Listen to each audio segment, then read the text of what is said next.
જાફરાબાદનો દરિયો બન્યો ગાંડો તૂર। જાફરાબાદની 2 બોટ અને ઉનાના રાજપરાની 1 બોટ દરિયામાં ડૂબી। 17 ખલાસીઓનો બચાવ, 11 ખલાસીઓની શોધખોળ શરૂ। આ ઘટનાને પગલે ધારાસભ્ય હીરાભાઈ સોલંકી માછીમારોની મુલાકાતે પહોંચ્યા। હાલની પરિસ્થિતિ અંગે માછીમારો સાથે મુલાકાત કરી ધારાસભ્ય હીરાભાઈ સોલંકીએ માહિતી મેળવી। ધારાસભ્ય હીરાભાઈ સોલંકી તોફાની દરિયાની સ્થિતિને લઈ મુખ્યમંત્રી સાથે ટેલિફોનિક વાતચીત કરી। જિલ્લા કલેક્ટર વિકલ્પ ભારદ્વાજ સહિત વહીવટી તંત્રની ટીમ જાફરાબાદ ખાતે પહોંચી।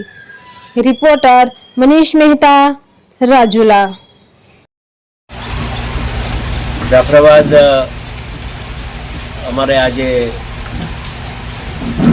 આબ ફાટી હોય એવું આજે ઘટના અમારે અહીંયા આખા જાફરાબાદમાં પંથકમાં ભૂતકાળમાં ક્યારે આવું બન્યું નથી કે આટલી બધી લોકો લાપતા થયા હોય। 11 જેવા વ્યક્તિઓ મચ્છીમારો અને 3 બોટ સાથે ખૂબ મોટી નુકસાની આજે જાફરાબાદ અને શિયાળબેટ ગામના લોકોને આજે ભોગવવી પડી છે।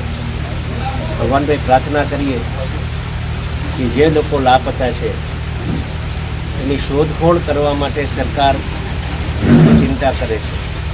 મુખ્યમંત્રીશ્રી સાથે વાત થઈ છે। હમણાં જ કલેક્ટર સાહેબ પણ સવારના વહેલા અહીંયા આવી અને નિરીક્ષણ કર્યું છે। જે કંઈ સૂચના સરકારશ્રી દ્વારા જે આપવાની થતી હશે એ તંત્ર દ્વારા સજ્જડ રીતે અમે સૂચના આપી અને વહેલામાં વહેલી તકે આ લોકો જે લાપતા છે એની શોધખોળ થાય અને એને રેસ્ક્યુ થાય એના માટે સરકાર ચિંતા કરે છે અને કાર્ય કરે છે।